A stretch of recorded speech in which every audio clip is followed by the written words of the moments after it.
سوال: کیا سفر کے مہینہ میں شادی کی جا سکتی ہے؟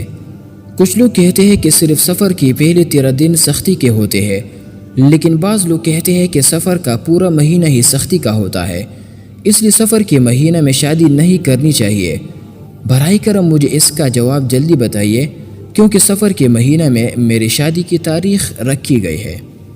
جواب: نہ پہلے 13 دن سختی کے ہوتے ہیں، نہ پورا مہینہ سفر کا سختی کا ہوتا ہے۔ بے اصل بات ہے، اس مہینے میں شادی کرنے میں کچھ حرج نہیں، بلکہ جس علاقے میں اس قسم کے بے اصل اور غلط باتیں مشہور ہو، وہاں پہلے 13 دن میں نکاح کرنا نہایت مستحسن قدم اور زیادت اجر و ثواب کا موجب ہے۔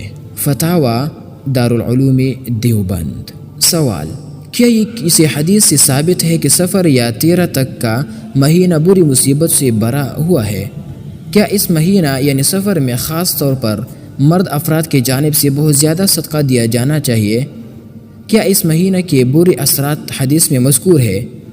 جواب: نمبر 1 تعطیل: بالکل نہیں، یعنی تینوں باتیں غلط ہے سراسر، بلکہ حدیث میں تو ممانعت وارد ہے کہ سفر کو منحوس سمجھنا غلط ہے، لہٰذا سعد و نحس کا عقیدہ کافرانہ و جاہلانہ عقیدہ ہے، اس سے احتراز کریے۔